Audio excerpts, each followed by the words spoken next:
ورحمة الله تعالى وبركاته. أعوذ بالله من الشيطان الرجيم. بسم الله الرحمن الرحيم. الحمد لله رب العالمين، والصلاة والسلام على أشرف الأنبياء والمرسلين وعلى آله وصحبه أجمعين. اللهم رب اشرح لي صدري ويسر لي أمري واحلل عقدة من لساني يفقه قولي ولا حول ولا قوة إلا بالله العلي العظيم. اللهم انفعنا بما علمتنا وعلمنا ما ينفعنا وعلمنا ما جهلنا وذكرنا ما نسينا. اللهم يسر ولا تعسر، رب تمم بالخير. اللهم افتح علينا فتوح العارفين، وفقنا توفيق الصالحين. اللهم لا سهل إلا ما جعلته سهلا وأنت تجعل الحزن إذا شئت سهلا. InsyaAllah kita sambung balik pengajian kitab Fiqh Puasa dan I'tikaf menurut pandangan mazhab Imam Syafi'i, terjemahan daripada kitab Al-Aham, mukhtasar kitab At-Taqdirat As-Sadidah, karangan Al-Habib Hasan bin Ahmad bin Muhammad Al-Kaf hafizahullah subhanahu wa ta'ala wa nafa'ana Allahu bi'ulumihi fid darain amin. Kita muka surat berapa ya? Hamba dah ingat. 13. Jadi kita muka surat 13 berkenaan dengan syarat-syarat wajib puasa. Baik. Katanya syarat-syarat wajib puasa. Yang dimaksud dengan syarat wajib puasa ialah jika dipenuhi syarat-syarat berikut, maka diwajibkan seseorang itu berpuasa. 5 syarat tersebut adalah: yang pertamanya Islam, dengan maksud tidak ditaklifkan, tidak dibebankan kewajipan puasa kepada orang kafir di dunia. Manakala orang yang murtad, wajib ke atasnya qada, yakni ganti jika dia kembali kepada Islam sebagai satu hukuman ke atasnya. Muslimin muslimat yang dirahmati oleh Allah Subhanahu wa taala. Sebelum daripada ni kita bincang berkenaan dengan syarat sah puasa. Pada hari ini kita nak bincang pula berkenaan dengan syarat wajib puasa. Yang dimaksud dengan syarat wajib puasa adalah apabila seseorang ini cukup syarat-syarat ni, maka wajib atas dia puasa. Tapi kalau tak cukup syarat ni, tak wajib puasa. Syarat wajib puasa yang pertama adalah Islam. Dengan maksud orang kafir tidak wajib puasa nisbah kepada hukum dunia. Kenapa dia kata nisbah kepada hukum dunia orang kafir tidak wajib puasa? Maksudnya orang kafir atas dunia tak ada masalah tidak puasa, tetapi di akhirat tetap dia dihukumkan kerana meninggalkan ibadat puasa tersebut. Itu maksud dia. Jadi maksud dengan syarat tidak ditaklifkan kewajipan puasa kepada orang kafir di dunia. Maksud di dunia maksudnya tidak ada tuntutan di atas dunia, tetapi di akhirat tetap orang kafir dapat diseksa kerana meninggalkan ibadat puasa. Okey, itu satu. Lepas tu kita ada kafir yang kedua, iaitu kafir murtad. Kafir murtad dia tetap wajib puasa, dengan maksud kalau dia masuk Islam balik, dia bertaubat balik, maka wajib dia kena qada puasa yang ditinggalkan ketika dia murtad. Yang keduanya mukallaf. Jadi maksud dengan mukallaf adalah dua. Yang pertamanya berakal, yang keduanya balik. Jadi bermakna orang gila tidak wajib puasa. Dan orang gila apabila disembuh daripada gila dia sekalipun tidak wajib dia qada. Sama ada gila berpanjangan ataupun gila jarang-jarang. Ada orang yang gila berpanjangan, maksudnya 5-6 tahun gila. Lepas tu macam mana tahu? Ada orang pandai berubat, jadi akhirnya molek mula sembuh balik. Maka yang dia dak puasa selama 5-6 tahun masa zaman dia gila tu, apabila dia sembuh daripada gila dak wajib dia qada. Begitu juga gila yang sekejap, tak wajib dia qada gila 2-3 hari je. Tak wajib dia qada puasa yang ditinggalkan zaman gila dia. Begitu juga kanak-kanak tak wajib puasa, sebab yang wajib puasa adalah orang balik. Dia mukallaf ni mesti kena balik dan berakal. Sebab tu dia kata wajib ke atas orang yang balik dan berakal. Manakala kanak-kanak wajib kepada wali penjaganya untuk menyuruh berpuasa apabila berumur 7 tahun, dan dibenarkan memukulnya jika dia meninggalkan puasa pada umur 10 tahun sekiranya dia mampu untuk berpuasa. Muslimin muslimat yang dirahmati oleh Allah Subhanahu wa taala. Budak tak wajib dia puasa. Tetapi budak kalau dia mencapai usia 7 tahun. Maksud 7 tahun ni dua perkara kita kena faham. Yang pertamanya tahun Islam. Bukan kira tahun Masihi. Yang keduanya adalah daripada start dia dah lahir tu hingga sekarang umur dia cukup dah 7 tahun, maksudnya masuk tahun yang ke-8. Okey, itu maksud masuk tahun yang ke-8 dengan penggiraan tahun Islam. Maka wajib wali dia, wajib penjaga dia, ayah dia, mak dia, hidup dengan toki dia, wajib kena suruh budak ni berpuasa. Tapi kalau umur 10 tahun masih lagi tak puasa, maka diberi keizinan kepada wali dia pukul. Tapi pukul dia ada syarat dia. Dia syarat pukul yang pertama jangan pukul di muka. Pukul di muka adalah haram. Yang keduanya pukul saat itu tidaklah meninggal kesan. Pukul bukanlah untuk menyeksa, tetapi pukul untuk mendidik. Tu hukum Islam begitu, muslimin muslimat yang dirahmati oleh Allah Subhanahu wa taala. Yang ketiganya, tapi syarat budak-budak saat itu syarat dia mesti kena mampu lah. Kalau tidak mampu tak wajib juga suruh. Dia gini, budak umur usia 7 tahun wajib ibu bapa dia suruh dia puasa apabila cukup 3 syarat. Syarat yang pertamanya umur dia 7 tahun masuk tahun yang ke-8. Syarat yang kedua mesti dia mampu. Syarat yang ketiga mesti dia mumayyiz. Jadi kalau dia tak mumayyiz lagi, umur 8 tahun pakai paper lagi, tu pun cabut umur. Depan-depan orang pun cabut. Sila ada taiknya pakai orang. Contoh kan, memang tak mumayyiz ke, umur 8 tahun, umur 9 tahun tak mumayyiz lagi dah. Budak tak sama kan? Jadi tak wajib lah suruh. Sebab budak tak mumayyiz tak sah puasa. Okey, yang mesti kena mumayyiz. Kalau misalnya dia mumayyiz umur 5 tahun mumayyiz dah, tak wajib tak suruh sebab dah cukup umur 7 tahun. Cuma sunat aja suruh kalau dia mampu. Ataupun dia mumayyiz dah, umur 7 tahun tak cukup dah, tapi tak mampu. Jadi banyak penyakit sebagai contoh kan, maka tak wajib juga suruh. Sebab baru ni ada orang tanya hamba tu masalah orang di budak ni dia kekurangan air dalam tubuh.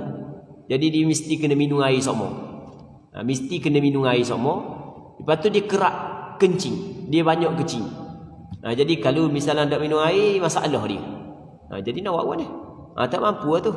Maka dimaaflah untuk dia. Tak perlulah suruh dia puasa.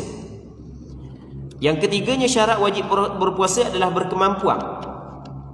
Berkemampuan melakukan puasa dan kemampuan mencakupi kemampuan fizikal dan kemampuan pada syarak. Maksud kemampuan fizikal ni maksudnya memang diri dia boleh mampu untuk berpuasa. Kemampuan daripada sudut syarak maksudnya adalah dia tidak datang haid dan tidak datang nifas. Itu dia ada. Fizikal tidak diwajibkan kepada orang yang terlalu tua dan orang yang sakit yang tiada peluang untuk sembuh. Yang keduanya tidak diwajibkan ke atas perempuan yang haid dan nifas. Yang keempatnya sehat, tidak diwajibkan atas orang sakit. Dan sakit yang diharuskan berbuka ialah sakit yang dibimbangi membawa kepada kematian atau melambatkan kesembuhan atau bertambah kesakitan akibat berpuasa. Ia dinamakan sebagai uzur-uzur yang dibenarkan tayamum. Di sana ada uzur-uzur yang boleh kita tayamum. Ni kita kena bincang sikitlah masalah ni baru kita faham. Gini, kita nak semayang, kita kena berwuduk. Kalau kita berhadas besar mesti kita mandi wajib. Wuduk dengan mandi wajib mesti dengan air.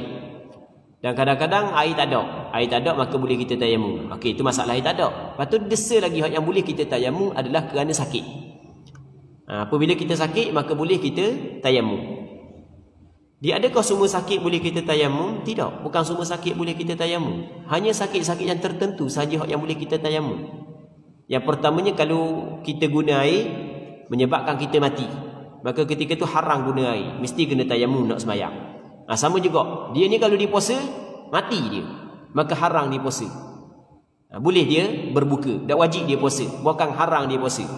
Yang keduanya sebagai contoh dalam masalah orang ni kalau guna air tak mati pun, tapi cabut anggota dia. Kalau dia guna air mungkin cabut tangan, mungkin cabut kaki, hilang anggota dia, maka tak boleh dia guna air, mesti dia kena tayamum. Okey, sama juga dalam bab puasa. Kalau dia puasa menyebabkan akan hilang anggota dia, maka kata ulama wajib dia berbuka, tidak boleh dia berpuasa. Okey, yang ketiga, dia kalau dia Benda guna air tak mati pun, tak hilang pun anggota, cuma lupuh. Lupuh tangan ke, lupuh kaki ke, lupuh muka ke, sebagai contoh. Baik, maka tidak boleh dia guna air, bahkan dia kena tayamum. Okey, sama juga kalau dia puasa akan lupuh dia. Maka tak boleh dia puasa, mesti dia kena berbuka. Okey, 3. Yang keempat, dia sekarang ni sedang sakit. Kalau dia guna air akan bertambah sakit. Sakit dia hak yang tahap 9, kalau dia guna air mungkin jadi tahap 10. Sebagai contoh, bertambah sakit, maka tak perlu guna air, mesti kena tayamum. Okey, sama juga orang ni. Orang ni sakit dia lapang, tapi kalau dia puasa akan jadi 10 sebagai contoh. Maka tak perlu dia puasa, bahkan boleh dia berbuka. Okey, yang kelima, saat ni bertambah sakit, orang ni lambat sembuh. Yang kelima, lambat sembuh. Jadi kalau dia guna air tak ada masalah, tak mati, tak benda pun. Tapi hak yang sepatut sembuh seminggu jadi 2 minggu, mungkin jadi sebulan, maka dia boleh bertayamum. Sama juga kalau dia puasa lambat sembuh penyakit dia, hak yang sepatutnya sembuh seminggu akan jadi sebulan. Contoh kita kata dia sakit lah ni, dia perlu makan ubat semua. Kalau dia makan ubat mungkin dalam 2 minggu akan sembuh dia. Tapi kalau main culah ubat, tidak ikut masa-masa yang ditetapkan, maka mungkin akan berpanjangan sampai ke sebulan sakit dia. Sembuh kok tapi lambat. Okey, maka boleh dia berbuka. Okey, itu sebagai contoh untuk kita faham uzur-uzur yang dibenarkan tayamum. Yang kelimanya, bermukim. Dengan maksud orang musafir tidak wajib dia berpuasa. Dia orang musafir tak wajib puasa ni, dia kena ingat bukan semua orang musafir. Maksudnya seorang bermusafir boleh dia berbuka, tidak wajib dia berpuasa. Dia mesti kena cukup 3 syarat. Syarat yang pertama adalah permusafiran dia adalah permusafiran yang harus, bukan permusafiran maksiat. Kalau dia bermusafir kerana tujuan untuk melakukan maksiat, tidak boleh dia berbuka.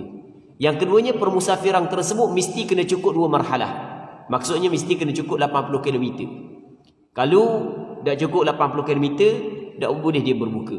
Daripada Padang Kuang, contoh daripada Padang Kuang nak pergi ke Bandar Marang, dekat aje, tak boleh. Sampai Bukit Kuh buka dah. Sebab benda bermusafir, tak boleh. Sebab dekat sangat, mesti kena cukup 2 marhalah. Okey, 2. Yang ketiganya adalah mesti dia keluar daripada rumah saat itu sebelum daripada fajar. Jadi kalau misalnya pagi tu dia masih ada kampung lagi, tengah hari baru nak musafir, untuk hari tu tidak boleh dia berbuka.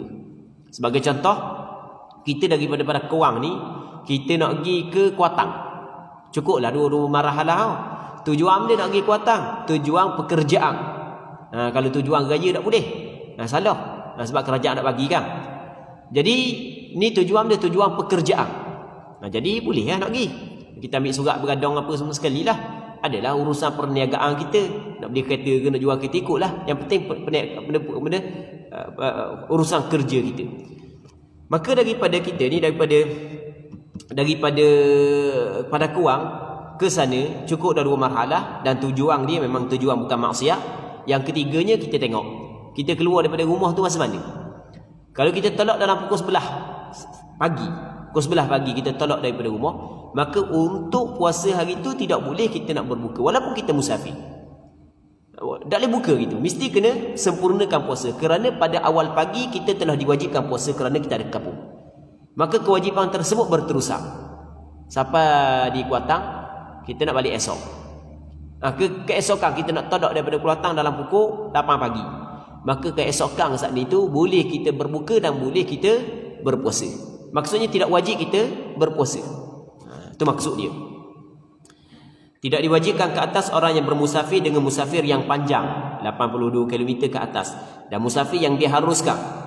Disyaratkan untuk mengharuskan berbuka dalam safar, dalam permusafiran adalah bermusafir sebelum terbit fajar. Mana hak paling comel di antara orang yang bermusafir ni, dia buka ke dia puasa, mana paling comel? Kata ulama gini, tengok kalau dia puasa mana, tidak membebankan dia kalau dia berpuasa, maka lebih afdal dia puasa. Kalau membebankan, kalau dia puasa membebankan, susahlah. Susah. Puasa ni susah belaka, dah kita nak makan nak minum kan. Cuma kalau dia puasa ni susah, teruklah sikit, maka lebih afdal bagi dia adalah berbuka. Baik, sebab itulah katanya Dan afdal bagi orang yang bermusafir untuk berpuasa sekiranya tidak membebankannya. Namun jika ianya membebankan, maka afdal bagi mereka untuk berbuka. Muslimin muslimat yang dirahmati oleh Allah Subhanahu wa taala. Seterusnya bab yang keempat berkenaan dengan rukun-rukun puasa. Kita puasa ni kita ada rukun dia. Rukun puasa mudah je, dua je rukun puasa. Yang pertamanya niat, yang keduanya kita menahan diri daripada perkara yang membatalkan puasa. Itu rukun puasa. Baik, rukun puasa yang pertama adalah niat. Sama ada puasa fardu ataupun puasa sunat. Sebagaimana sabda Nabi sallallahu alaihi wasallam, innamal a'malu binniyat. Setiap amalan bergantung kepada niat. Hadis riwayat Bukhari dan Muslim. Dia masalah niat, ada beberapa perkara yang perlu kita kena bincang dalam bab niat. Yang pertamanya tempat niat. Tempat niat adalah hati. Tu tempat niat adalah hati. Sepakat ulama. Maksudnya tidak diwajibkan, tidak disyaratkan berlafaz dengan niat. Berlafaz dengan niat tidak disyaratkan dan tidak diwajibkan.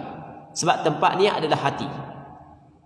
Orang dan kebiasaan di tempat kita lepas daripada sembahyang tarawih ke tuk bila ataupun tuk imam, dia pakat peringat kepada ahli jemaah untuk niat puasa. Nawaitu shauma ghadin an ada'i fardhi syahri Ramadan hadhihi sanah lillahi ta'ala. Baik. Jadi dia peringatkan dengan perkataan. Adakah perkataan yang diungkapkan oleh tuk bila ke tuk imam ke dikirakan niat? Tidak, bukan dikirakan niat. Sebab niat tempat dia bukan di mulut. Niat adalah tempat dia di hati. Jadi kalau tuk bila, tuk imam lepas daripada sembahyang memang dia rutin dia nawaitu shauma ghadin an ada'i fardhi syahri Ramadan hadhihi sanah lillahi ta'ala. Tidak faham pun makna dia. Rutin dia gitu, tidak faham. Masa dia cakap gitu tu belang-belang ngatuk. Belang-belang ngatuk. Tidak hadir pun dalam hati dia maksud daripada apa yang diungkapkan oleh dia. Dan masa sahur tu, masa buka tu faham parok tak tu bila ngurut imam kan. Jadi parok naknya faham. Jadi apabila parok sangat faham, ngatuk. Ngatuk tu lepas daripada tarawih tu dah duk buat semua nawaitu shauma ghadin. Bunyi daripada mulut nawaitu shauma ghadin tu. Tapi dalam hati dia tidak memahami pun, tidak memandang pun, tidak ingat pun maksud daripada apa yang diucapkan. Hanya ucap macam orang mabuk nak tidur kan ni. Ngatuk nak tidur, benda cakap pun tak tahu. Tapi cakap, tanya tanya ya gini belakang benda khabar pun tak tahu. Okey gitu. Jadi maksudnya benda yang diucapkan oleh mulut dia tidak terlintas pun dalam hati dia maksud kepada ucapan tersebut. Maka tidak dinamakan niat. Tidak dinamakan niat. Makmum sama juga, makmum yang dengar nawaitu shauma ghadin an ada'i fardhi syahri Ramadan. Makmum pun baca kok nawaitu shauma ghadin an ada'i fardhi syahri Ramadan. Tapi dalam hati tak tahu benda pun. Maka tidak dinamakan niat. Niat ni tempat di mana? Tempat di hati. Tempat dia adalah hati. Mulut tidak disyaratkan. Sebab itulah kalau dia tu nawaitu shauma ghadin an ada'i fardhi syahri Ramadan, tapi dalam hati dia tidak pun berniat untuk berpuasa, maka tidak jadi niat tersebut. Tapi kalau mulut dia contoh mulut dia kata benda lain, tapi dalam hati niat untuk berpuasa esok hari, maka dikirakan niat. Sebab niat tempat dia dalam hati. Dia belang-belang cakap, tapi dalam hati aku nak puasa esok, maka dikirakan niat. Sebab niat adalah tempat dia dalam hati. Itu yang pertama. Yang keduanya, masa niat. Bilakah waktu kita niat puasa?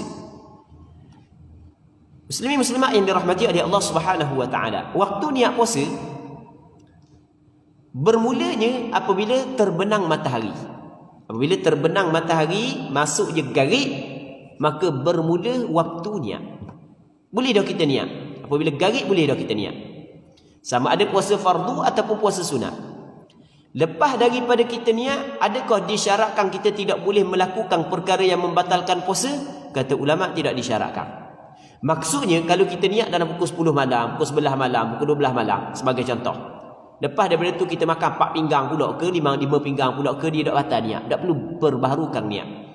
Sebab di sana adalah pandangan yang mengatakan apabila kita berniat, tiba-tiba kita makan pula, minum pula, bersetubuh pula, maka kena perbaharukan niat. Sebab lepas daripada niat kita telah melakukan perkara yang membatalkan puasa, maka kena perbaharukan niat. Tak, bukan.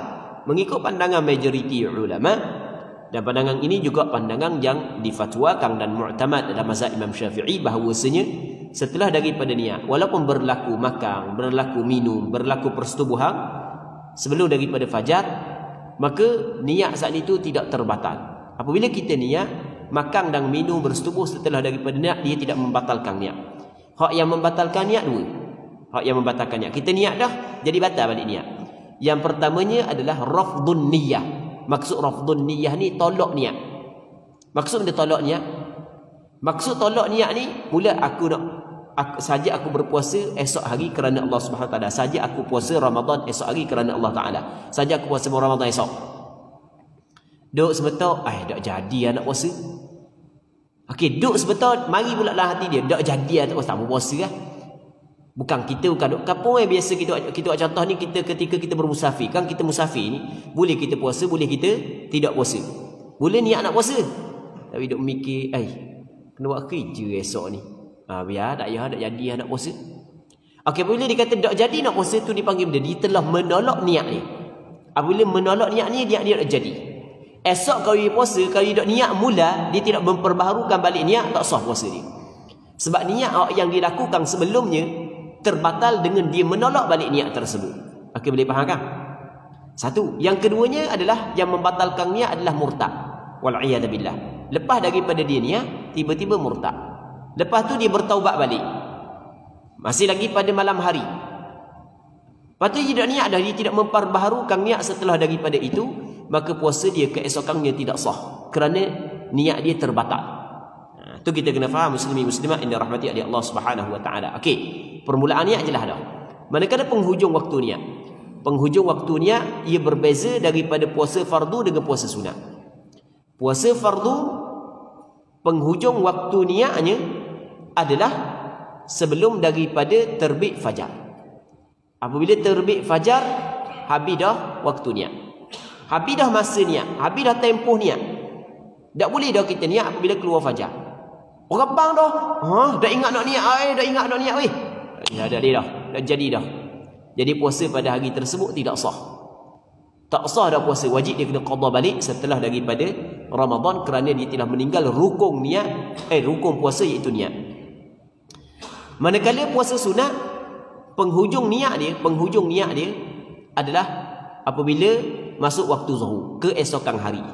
Dengan maksud puasa sunat boleh kita niat siang hari, tapi dengan syarat sebelum daripada masuk zuhur. Okey, itu berkenaan dengan waktu niat. Lepas tu dia kata lagu mana diwajibkan berniat pada setiap hari. Ni mengikut pandangan majoriti ulama. Majoriti ulama berpandangan, kebanyakan ulama fiqh berpandangan bahawasanya niat mesti dilakukan setiap hari. Kalau kita puasa 30 hari, 30 kali kita kena niat. Kalau kita puasa 29 hari, 29 kali kita niat. Maksudnya tidak memada satu niat untuk puasa 30 hari, tak memada. Tidak memada kita niat sekali untuk sebulan, tak memada. Kita cakap itu kan, niat untuk sebulan lalu, tak memada. Itu mengikut pandangan majoriti ulama. Bukan mazhab Imam Syafi'i saja, mazhab Hanafi, mazhab Hanbali, mazhab Imam Syafi'i tidak memadai niat sebulan. Cakap kita gitu, tidak memadai niat sebulan, tak memada.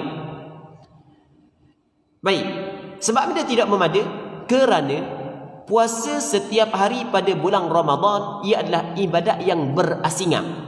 Puasa hari pertama dia lain daripada puasa hari kedua, lain daripada puasa hari ketiga, lain daripada puasa hari keempat, lain daripada puasa hari kelima. Maka apabila dia ibadat yang berasingan, maka setiap ibadat yang berasingan wajib kita kena niat. Dia tidak sama dengan semayang. Semayang kita semayang 4 rakaat.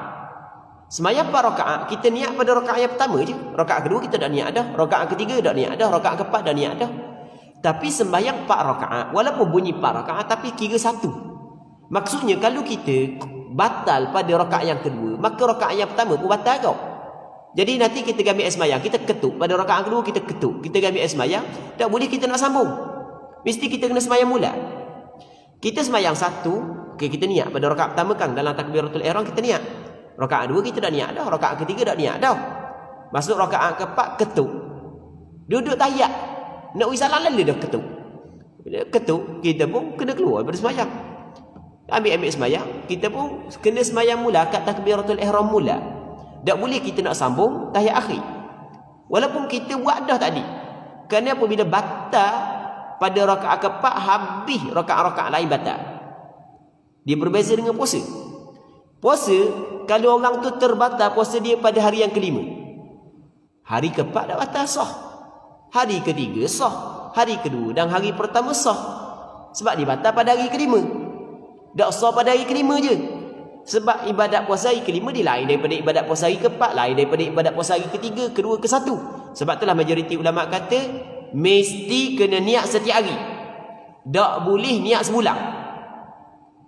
Dah kan masyarakat kita ni ramai niat sebulan kan? Niat sebulan mengikut hak yang masyarakat kita khabar tu kata boleh tu bukan pandangan majoriti ulama. Dan bukan pandangan mazhab Imam Syafi'i. Ia adalah pandangan dalam mazhab Maliki. Jadi oleh kerana kita puasa di sebulan, takut-takut terlupa niat, maka ulama-ulama kita kata mana molek juga kita taklid ketika ulama mazhab Maliki dalam masalah ni. Yang mana ulama mazhab Maliki kata sah niat untuk sebulan. Tetapi walaupun ulama Maliki kata sah niat untuk sebulan, kita molek gak kita ikut mazhab Maliki, tapi jangan lupa kita niat tiap-tiap malam. Kita niat tiap-tiap malam.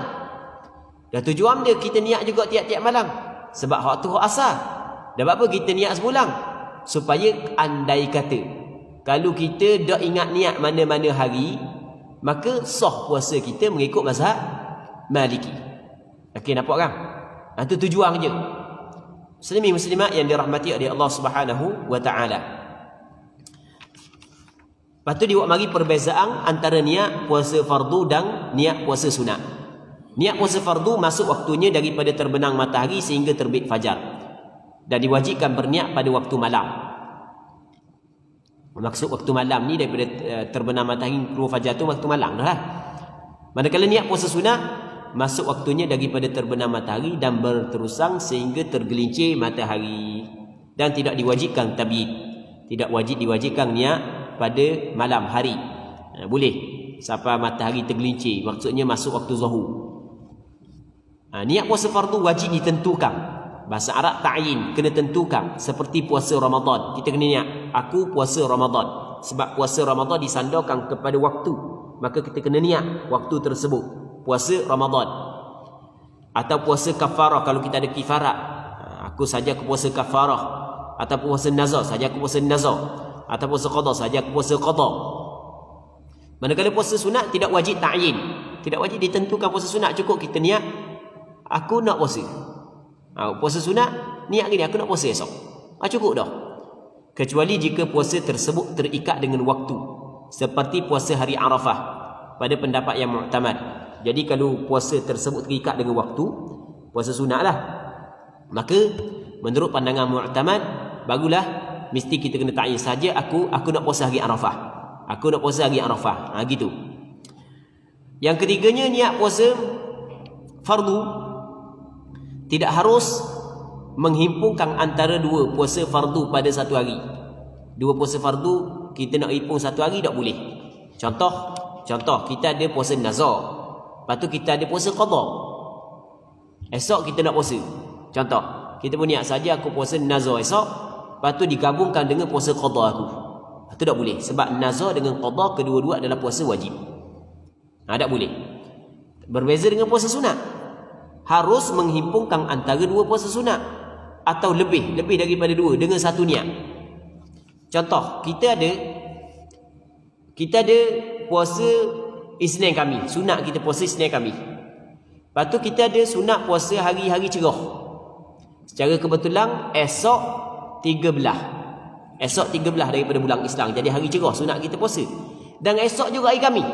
Jadi kita niat mana esok? Sahaja aku puasa sunat kami esok berserta dengan sunat hari cerah, hari putih.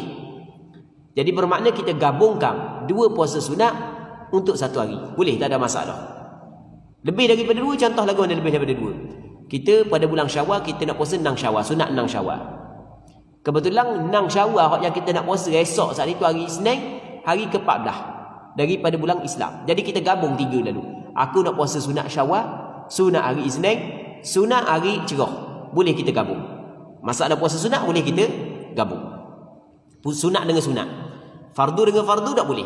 Tinggal lagi masalah fardu dengan sunat boleh tak kita gabung? Fardu dengan sunat boleh tak kita gabung? Dalam masalah ni ulama berbeza pandangan. Boleh ke tak? Ada pandangan ulama kata tak boleh. Ada pandangan ulama kata boleh. Contoh, orang tu ada puasa qada. Lepas tu dia nak puasa sunat Syawal, 6 Syawal. Lepas tu dia nak gabung lalu di antara puasa sunat 6 Syawal dengan puasa qada, boleh ke tak? Maka ada pandangan yang mengatakan boleh, ada pandangan yang mengatakan tidak boleh. Pandangan mu'tamad dalam mazhab Imam Syafi'i boleh. Tetapi kalau dia gabung di antara qada Ramadan dengan senang Syawal, dia tidak boleh fadilat yang Rasul kata, man shama Ramadan thumma atba'ahu 6 min Syawal kana kasiyamid dahr, dia tak dapat. Barang siapa yang berpuasa pada bulan Ramadan kemudian disusuli dengan 6 hari puasa pada bulan Syawal, maka dia adalah seperti puasa sepanjang tahun. Setahun dia puasa. Tak boleh fadilat dia. Sebab dia tak boleh. Sebab Rasul kata man shama Ramadan, siapa yang puasa Ramadan cukup sempurna dulu Ramadan. Sekarang ni orang puan yang datang uzur 7 hari. Jadi tak cukup lagi puasa Ramadan dia. Baru 23 hari baru dia puasa. Tinggal 7 hari lagi. Maka dia kena qada dulu. Apabila dia qada, okey cukup dah Ramadan, barulah dia puasa 6 hari Syawal. Okey, boleh faham kan? Muslimin muslimat yang dirahmati oleh Allah Subhanahu wa taala.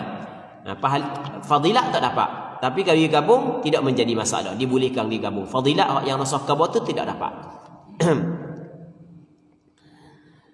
Seterusnya kata dia, sah untuk berniat bagi puasa sunat selepas terbit fajar dengan 2 syarat.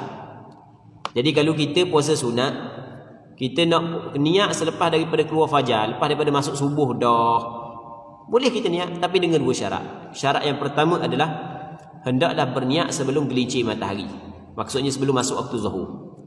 Yang kedua, tidak melakukan perkara yang membatalkan puasa bermula daripada terbit fajar sehingga waktu dia berniat puasa. Kalau ini dalam pukul 11, start daripada subuh sampai pukul 11, dia tidak melakukan perkara yang membatalkan puasa.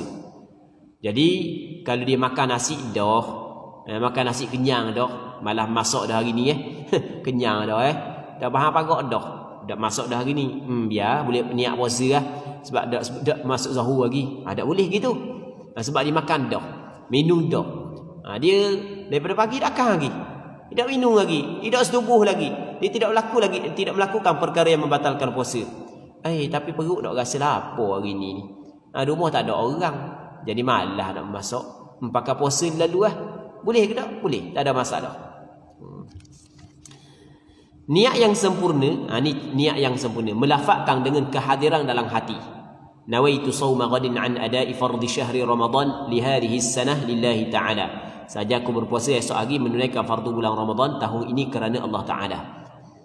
Itu rukun yang pertama, niat. Rukun yang kedua pula, meninggalkan semua perkara yang membatalkan puasa dalam keadaan ingat. Jadi benda yang membatalkan puasa kalau dilakukan dalam keadaan terlupa, ia tidak membatalkan puasa. Sebab meninggalkan semua perkara yang membatalkan puasa dalam keadaan ingat. Maksudnya kalau terlupa tak ada masalah. Tak ada masalah kalau terlupa. Dia makan nasi siang hari Ramadan, dia terlupa. Terlupa dalam terlupa dia sedang berpuasa. Jadi tak batal puasa. Dia minum air, terlupa dalam keadaan dia sedang berpuasa, tak batal. Start daripada awal Ramadan sampai ke akhir Ramadan, tak rasa lapar pun dia puasa. Tak apa awak tak rasa lapar. Sebab saya terlupa semua. Pagi terlupa, tengah hari terlupa, petang terlupa. Time masa makan terlupa lalu. Saya dah ingat saya puasa, lepas makan kenyang apa semua sekali, baru sedar. Dah saya puasa hari ni. Kerek dia terlupa. Kak tua ni kau banyak terlupa. Paginya bahang, tengah hari dia bahang. Tak apa, tak ada masalah, tak batal puasa. Begitu hukum dia. Kata Nabi sallallahu alaihi wasallam, man nasiya fa akala aw shariba wa huwa sha'im falyutimma shawmahu fa inna ma at'amahu Allah wa saqah, atau kama qala. Kata Rasulullah, sesiapa hak yang lupa lalu dia makan, dia minum, sedangkan ketika itu dia berpuasa, maka hendaklah dia menyempurnakan puasa dia. Sesungguhnya Allah Ta'ala yang memberi makan kepada dia dan Allah Ta'ala yang memberi minum kepada dia. Maksudnya perbuatan makan dan perbuatan minum yang terjadi kerana terlupa, maka ia tidak membatalkan puasa. Baik. Boleh membuat pilihan.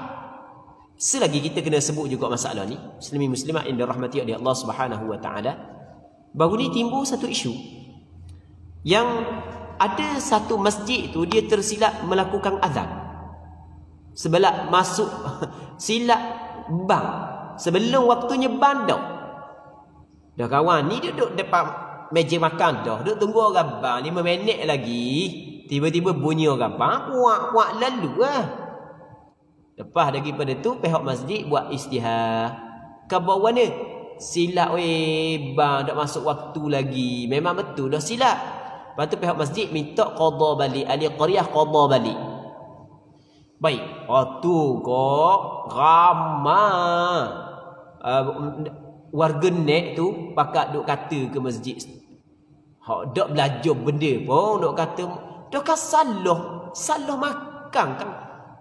Tak batal puasa kan orang silap makan macam yang kita ceritakan, tak batal puasa. Apa kata batal puasa kena ganti pula? Mulalah alasan Islam kan mudah kan. Jadi silap makan nak lawan, tak batal puasa. Tu dia panggil orang hak cakap saat ni tu orang dah belajar. Kau orang belajar tak ada masalah, dia faham dah. Hak yang masalah terlupa dia sedang berpuasa lain daripada isu ni. Isu ni lain. Muslimin muslimat yang dirahmati oleh Allah Subhanahu wa taala. Hak yang kata dak batal saat ni tu dia terlupa dia sedang berpuasa. Dia terlupa dia sedang puasa. Orang hak yang makan kerana berpandukan kepada azan hak yang tersalah, dia sedar dia berpuasa. Dia makan saat ni dia sedar tak dia puasa. Dia sedar dia puasa. Cuma dia berpandukan kepada alamat yang salah. Sebab itulah batal puasa dia batal. Hak tadi kata tak batal, dia lupa dia sedang berpuasa. Dia dua perkara yang berbeza. Orang hak yang bunyi orang bang dia makan, dia sedar tak dia puasa? Dia sedar dia puasa. Bukan dia terlupa dia puasa, tapi dia makan. Dia makan kerana berpandukan orang bang. Rupa-rupanya apa panduan dia salah. Punca daripada panduan dia salah. Maka sebab itulah puasa dia batal. Dosa tak? Tak dosa. Tok bila tak dosa, dia pun tak dosa, dapat pahala untuk hari itu. Cuma oleh kerana dia makan sebelum daripada terbenam matahari, dalam keadaan dia sedar dia sedang berpuasa, maka wajib dia kena qada balik. Mudah je, jelas je masalah. Muslimin muslimat yang dirahmati oleh Allah Subhanahu wa taala. Yang keduanya boleh membuat pilihan. Maksud dia boleh buat pilihan, tidak ada paksaan. Kalau ada paksaan daripada pihak lain, maka tak batal puasa dia. Yang jadi maksud dengan paksaan di sini adalah orang lain tu paksa dia, kalau dia tidak buka, tak minum air, tak makan nasi, orang nak katak dia, orang nak cederakan dia. Orang nak mencederakan dia. Dan orang yang nak buat tu mampu untuk mencederakan dia, mampu untuk mendatangkan mudarat kepada dia. Maka ketika tu kalau dia makan pun tak batal puasa. Orang ni dia pegang golok. Dia pegang golok. Golok tajam molek. Mu tak makan aku tebah. Makan. Mu tak minum aku tebah. Minum.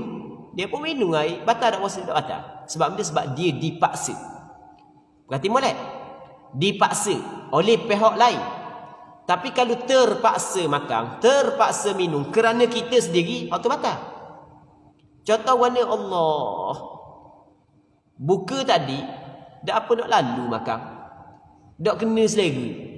Jadi kita makan 3 mulut, 4 mulut je. Ingat-ingat lepas terawih nak makan pulak. Nak cari nak pergi minum air kedai. Ngatuk pulak. Lepas terawih pakai tidur lalu, dak dah nak habis terawih.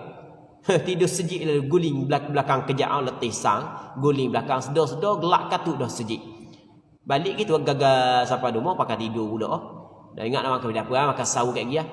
Bangun pukul 6.30. Sahur semana dah 6.30. Jadi buka 3 suapnya bahang. Air makan sikit. Jadi sahur pun tak makan. Tengah hari tu puasa, niat dah dah puasa esok. Tengah hari tu ketar dah pada lutut, ketar dah kaki. Jalan pun tak betul mana dah. Sudahlah. Kenaling dah kenaling dah. Baik. Jadi masuk je tahu tak gerak dah nak puasa dah. Nak minum air dak gerak ngah. Maka terpaksa dia kena minum air. Batal tak puasa? Batal puasa. Sebab tak terpaksa itu datang daripada diri dia sendiri. Hak yang kata Ni, tidak boleh buat pilihan ni. Tak ada pilihan dah, terpaksa dah kena makan daripada pihak lain. Tapi dia ada syarat-syarat dia. Syarat-syarat dia adalah orang yang memaksa kita saat itu dia mampu untuk mendatangkan mudarat. Kalau dia tidak mampu untuk mendatangkan mudarat kepada kita, kalau kita buka gak, maka ketika tu batal puasa kita. Sebagai contoh, budak baru umur 6 tahun. Dia pegang kayu se, dia kata, "Makcik, kalau makcik tak buka, saya katak makcik." Makcik ada air tangan. Tak apa, makcik buka, makcik buka. Itu tak boleh ya. Sebab budak umur 6 tahun tak pernah sabar. Tak pernah sabar. Jadi takut ke budak umur 6 tahun. Baik. Okey. Mesti kena cukup syarat pasal. Dan yang keduanya, mesti dia kena buat apa yang disuruh. Kalau dia buat benda selain daripada benda yang disuruh, batal puasa dia. Ni air masak. Ni ada fresh orange. Ni sini ajuh duk alik ni. Kawan dia kata, "Awak buka, minum air masak tu. Minum air masak, tidak saya tikam awak." Dia pun ngah dia ambil air juh, dia bahang air juh. Tak boleh tu. Batal puasa. Sebab dia dipaksa untuk melakukan benda lain, dia buat benda lain. Okey, boleh faham kan? Maka di situ ada ikhtiar dia, ada pilihan dia. Maka batal puasa dia. Itu antara syarat-syarat paksaan. Barulah tak batal puasa. Seterusnya, tidak pula kejahilan yang diuzurkan. Jahil yang diuzurkan, jahil yang dimaafkan. Kalau dia buat benda ni kerana kejahilan yang dimaafkan, maksudnya dia tak tahu. Ame ingat tak apa. Rupanya tak boleh. Ame ingat tak apa. Okey, contoh. Tapi dia saat ni tu, dia tak tahu sungguh hukum. Ingat tak apa buat lagi ni. Ame tak tahu batal puasa buat ni. Dia ni tak tahu sungguh. Tapi tak tahu dia saat ni tu adalah tak tahu yang diuzurkan, yang dimaafkan. Tak batal puasa. Lagu mana? Tak tahu yang dimaafkan. Dia dua tak tahu yang dimaafkan. Yang pertama, baru memeluk Islam. Yang keduanya, jauh daripada para alim ulama. Dia baru memeluk Islam. Banyak benda hukum dia tak tahu. Banyak benda hukum dia tak tahu. Dia ingat mutah. Tak batal puasa. Ingat tak puasa ni, tak boleh makan, tak boleh minum je. Kalau mutah dengan sengaja, ingat tak batal puasa. Dia main, duk rasa tak sabar. Tak main ni, korek sikit, mutah. Sengaja dia mutah. Ingat tak apa. Hamba tak tahu sekarang. Hamba ingat tak boleh makan, tak boleh minum je. Mutah hamba tak tahu. Dia baru memeluk Islam. Maka tak batal puasa dia. Sebab dia jahil tentang hukum. Muslimin-muslimat yang dirahmati oleh Allah Subhanahu wa ta'ala. Yang keduanya, orang hidup jauh daripada para alim ulama. Dia duduk di dalam satu kawasan, memang jauh, tak ada ulama dia. Tak ada, memang tak ada. Lepas tu sebab dia tak tahu hukum, maka dimaafkan. Contoh kan, kita di Kenyir kan, dia ada beberapa kampung kan, hak yang tenggelam kerana buat empangan Kenyir kan. Yang mana perkampungan tu dulu, kalau nak mari tu Kuala Berang tu, dia kena melalui sungai. Berapa jam nak sampai ke Kuala Berang. Dan memang jauh daripada ulama. Daripada ulama ni tak ada dah. Kalau ni kita buat contoh Hulu Temeling. Kita buat contoh Hulu Temeling. Kan Hulu Temeling kan jauh daripada luar kan. Daripada Taman Negara nak pergi Hulu Temeling, naik bot tu 3 jam naik bot. 3 jam, hamba pernah pergi dah, hamba cerita tu. 3 jam. Kalau nak naik jalan tu, kalau 4x4 boleh pergi lah jalan bukit-bukit tu. Tu pun tak lagi sebuah. Dan ni tak tahu, takut ada siap dah jalan. Hamba pergi lama dah. Dalam berapa tahun, 2-3 tahun lepas dah hamba pergi. Baik. Jadi, orang yang duduk sana, katakanlah line telefon pun tak ada. Tapi yang pergi sana line telefon ada.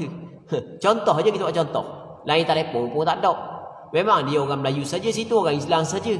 Lepas tu orang ulama-ulama pun tak ada. Buat-buat dia je. Hak ada. Contoh kan. Dia hidup jauh daripada para alim ulama.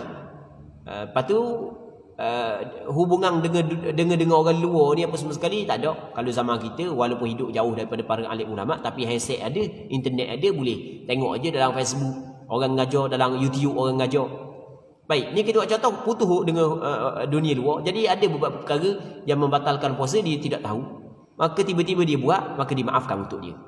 Tapi kalau orang duduk kawasan Bukit Payung, dia daripada keluarga Islam, tiba-tiba tak tahu atau tak munasabah. Hal tu memang tak munasabah. Sebab majlis ilmu di kawasan ni penuh majlis ilmu.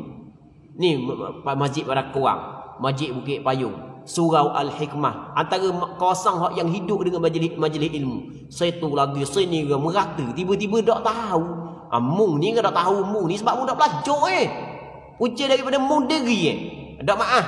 Tidak ada kemaafan kejahilanmu. Mung buat walaupun tak tahu tetap batal puasa.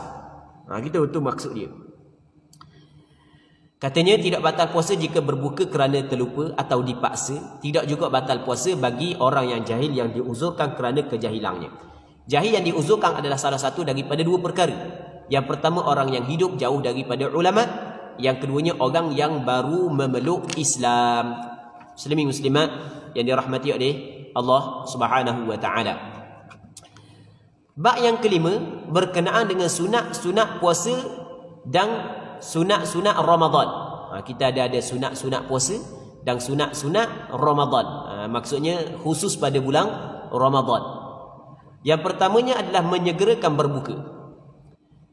Jika yakin matahari telah terbenam, berbeza jika dalam keadaan syak, maka wajib mengambil langkah ihtiyat berjaga-jaga dengan melewatkan berbuka. Jadi apabila yakin dah masuk dah maghrib, maka teruskan berbuka. Jangan tangguh-tangguh lah. Jadi orang puang kadang-kadang orang puang lah. Nak basuh pinggang dulu lah. Orang buka dah nak basuh pinggang dulu. Nak kemah belakang. Serabut tengok banyak sangat sepoh. Nak kemah dulu. Buka dulu. Nanti dulu sikit lagi. Basuh pinggang biar 15 minit. Dia duduk comel lah. Kita buka dulu. Kenapa buka ni mesti makan 3 pinggang 4 pinggang. Bukan mesti gitu. Orang kita ni kalau kata buka tu kena berhabis 2 pinggang. Hak yang di bazar borong bazar kena berhabis belakang lah. Tak bukan gitu. Dia masalah buka ni seteguk air pun buka dah. Makan suti tamar pun buka dah. Yang penting buka je. Belah-belah basuh tu minum air dulu sebelum basuh pinggang. Nak kemah tau. Baik, macam gitu kok bila kita katakan bila kan nak bang kan. Minum air dulu. Lepas tu baru bang. Untuk mendapat fadilah segera berbuka. Jika yakin matahari telah terbenam. Tetapi kalau syok masuk ke dot lagi, waktu masuk dot lagi, tu tak boleh buka. Haram buka. Kalau buka batal puasa. Baik, sebab apabila kita syok siang ke malam, maka dikirakan siang sebab kita berada pada siang hari. Yang keduanya bersahur. Walaupun hanya dengan seteguk air. Sahur ni walaupun hanya dengan seteguk air. Dia sahur. Orang kita kadang-kadang kalau sebut kata buka ke, sebut kata sahur, kena makan nasi. Tidak nak panggil buka, nak panggil sahur. Tu tak kena. Dia sahur, dia tak semesti nasi. Kan ada kan orang kita kan, bangun tu, bini tu bangun awal dah, nak siap-siap. Tapi nak awal ni kadang-kadang ke mama dah ingat nak tekang. Puyuk dia terik, dah ingat nak tekang. Bangun apa semua sekali, mari yang siap dah. Mari. Ikan siap goreng dah. Lepas tu, pergi cedok nasi. Tok lelaki kata, dah nak makan beras kita hari ni. Allah dah ingat setara nak tekang. Tekang dah. Abang kata tak sahur pula hari ni. Tak bukan tak sahur gitu. Sahur tak mesti makan nasi. Minum air seteguk pun sahur. Makan awal tambah pun sahur. Gitu bukan mesti kena makan nasi. Jadi kalau nasi dah ingat nak tekang, tak ada masalah. Boleh sahur dengan air, boleh sahur dengan awal tambah. Makan kuih, makan biskut, makan roti. Walaupun hanya seteguk air. Waktu sahur dia bermula daripada mana waktu sahur? Waktu sahur adalah bermula daripada pertengahan malam. Di waktu sahur ni, kita dapat ada fadilat bersahur kalau kita makan pada waktu tersebut dengan niat bersahur. Apabila sampai pertengahan malam. Pertengahan malam lebih kurang dalam pukul 12.30. Jadi apabila pukul 12.30, masuk dah waktu sahur. Cuma sahur ni hak yang paling comel, kita makan lewat. Maksudnya kita melewatkan bersahur. Itu paling comel. Dekat dengan fajar. Tapi jangan sampai kepada syok. Keluar ke dok fajar. Masuk dok lagi subuh. Sampai tahap tu dok comel dah lah. Yang ketiganya, melewat-lewatkan sahur.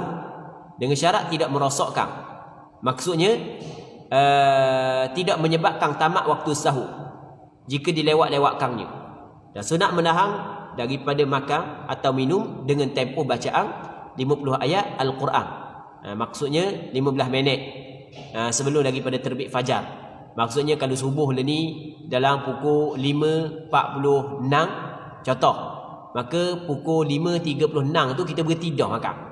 Ataupun 5.30 tu kita berhenti dah makan. Di antara 15 minit ke 10 minit lebih kurang. Tapi kita ada waktu imsak 10 minit kat kita. Dalam kitab disebut 15 minit. Disebab dibuat 15 minit ni sebab diambil daripada hadis. Hadis yang diriwayat daripada Anas bin Malik, daripada Zaid bin Thabit, yang mana Zaid bin Thabit menceritakan bahawasanya kami bersahur bersama dengan Rasulullah. Lepas daripada kami sahur, kemudian Rasulullah bangun kepada sembahyang. Maka Anas bin Malik tanya Zaid bin Thabit, berapa kau tempuh di antara sahur Rasulullah dengan azan? Kata Zaid bin Thabit, antara qada 50 ayat. 50 ayat baca Al-Quran, 50 tempoh bacaan 50 ayat. Jadi bacaan 50 ayat ni di antara lebih kurang dalam tempoh 15 minit. Jadi sebelum daripada waktu masuk waktu subuh 15 minit tu molek dah kita berhenti. Tempat kita dia tok 10 minit. Okey, tak apalah, 10 minit sebelum daripada masuk subuh molek dah berhenti. Tapi bukanlah maksud tak boleh makan, bukan. Jangan kata tak boleh makan. Allah imsak dah. Tak boleh dah makan, tak risau. Tak kena gitu. Tak kena gitu. Jadi kita sekarang ni kita subuh lebih kurang dalam 5.46. 5.45. Jadi imsak 5.35 kan? Imsak 5.35. 5.35, 5.36, 5.37, 5.40 masih lagi boleh makan. Jangan kata tak boleh makan. Waktu imsak ni bukan maksud waktu haram kita makan, waktu bukan. Waktu sunat untuk kita tidak makan, untuk kita berhati-hati. Jadi kalau kita nak makan tak ada masak dah lagi. Jangan sampai pukul 6 aja. Ni pukul 6 pun nak makan kok. Tu tak boleh Masuk subuh dah. Dah pukul apa dah? Pukul 6. Subuh ke apa? 5.45. Cepulah jam sikit. Buat 5.30. Kita nak makan sikit. Tu tak boleh. Tu tipu diri sendiri gitu. Baik. Muslimin muslimat yang dirahmati oleh Allah Subhanahu wa taala. Jadi untuk pagi ni kita kena berhenti sini dulu. InsyaAllah kita sambung balik pada minggu-minggu akan datang. Kalau sekiranya dipanjangkan umur. Cuma kita nak buka soalan sekejap. Lebih kurang dalam 5 minit je lah. Kalau sekiranya ada.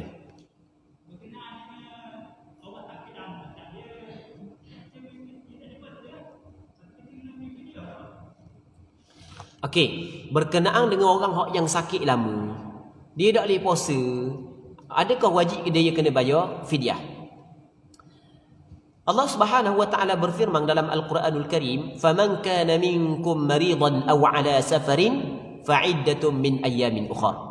Barang siapa dari kalangan kamu, sama ada lelaki ataupun perempuan, yang dia sakit ataupun dia bermusafir, maka dia berbuka. Ketika itu wajib dia kena qada pada hari-hari yang lain. Jadi kalau orang sakit, dia tidak mampu untuk berpuasa, maka boleh dia berbuka. Namun setelah daripada disembuh daripada sakit, wajib dia kena qada balik. Okey, itu yang pertama. Wajib dia kena qada balik. Jadi orang sakit lama tadi, orang sakit lama dia tidak boleh puasa. Kalau sakit dia diharapkan sembuh, akan datang, maka tidak ada fidyah. Apa yang diwajibkan kepada dia adalah qada balik. Okey, itu yang pertama. Yang kedua, dalam ayat Quran Tuhan kata wa'alal ladzina yutiqunahu fidyatun ta'am miskin. Dan di atas orang, mengikut penafsiran sebahagian daripada ulama, di atas orang yang terbeban untuk mereka itu melakukan ibadat puasa. Maksudnya berat untuk dia melakukan ibadat puasa. Kata Abdullah bin Abbas, yang dimaksud orang yang berat untuk melakukan ibadat puasa di sini adalah orang yang telah lanjut usia.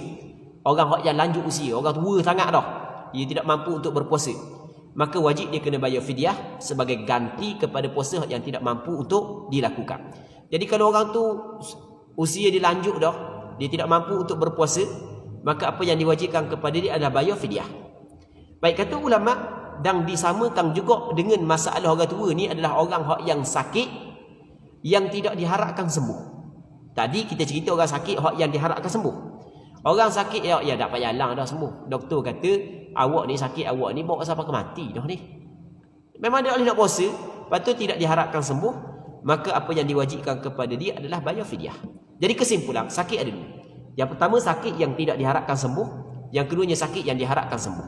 Sakit yang diharapkan sembuh, kalau dia tidak berpuasa, apa yang diwajibkan kepada dia adalah qada balik apabila dia sembuh. Manakala sakit yang tidak diharapkan sembuh, apabila dia tidak berpuasa kerana sakit tersebut, maka apa yang diwajibkan kepada dia adalah bayar fidyah. Nak suruh dia qada warna dia tidak diharapkan sembuh dah. Okey, jelas kan? Wallahu a'lam. Okey, ada soalan lain ni? Kita ambil Muslim Maklum.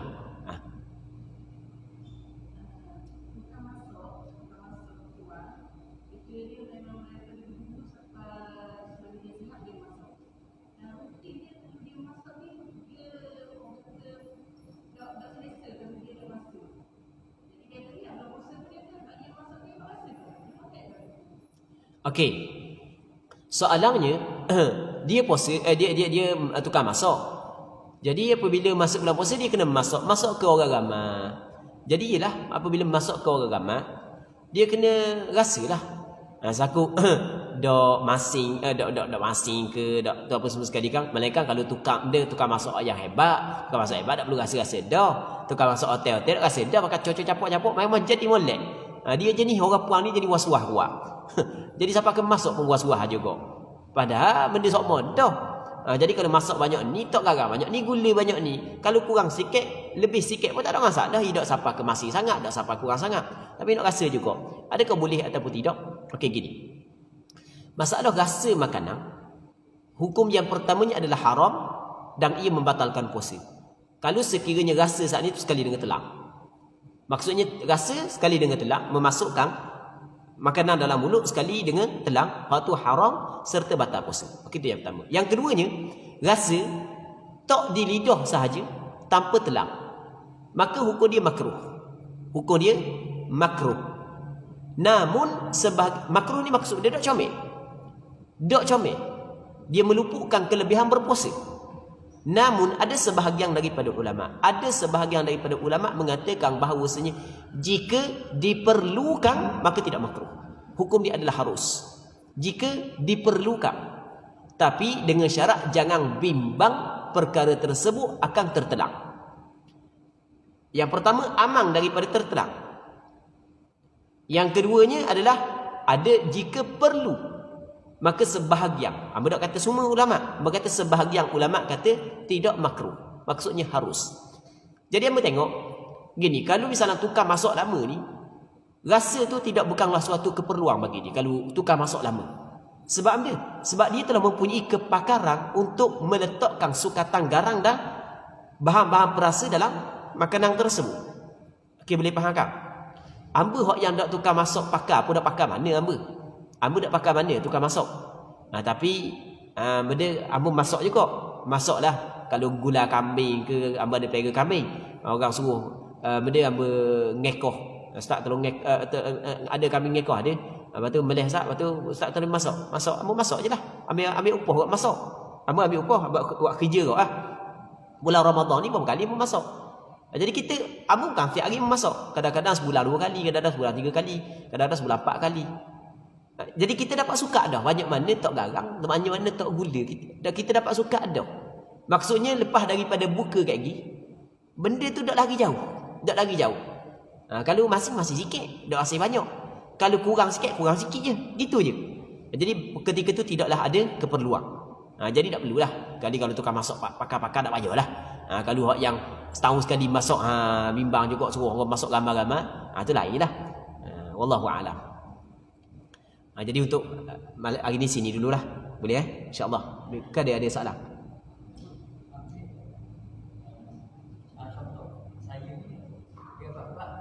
Ya.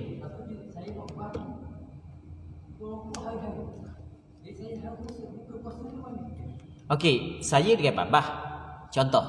Saya pergi keropok tiap-tiap hari. Boleh tak saya nak buka puasa? Okey, kita nak kata boleh ke tak dia nak buka puasa? Kita tengok cukup 3 syarat tadi. Syarat yang pertama, perjalanannya adalah perjalanan yang harus. Okey, dengan babah perjalanan harus kerana dia bekerja.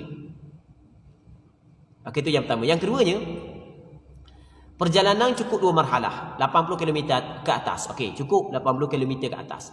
Yang ketiganya syarat dia mesti kena keluar daripada kampung dia sebelum daripada fajar.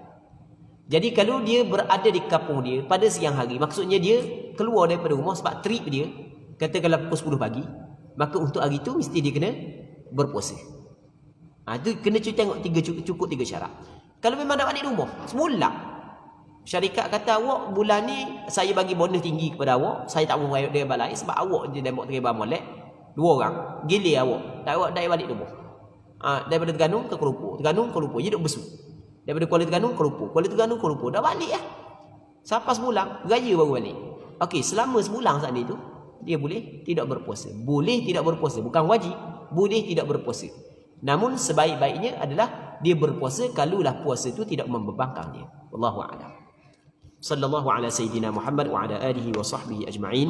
Walhamdulillahi rabbil alamin.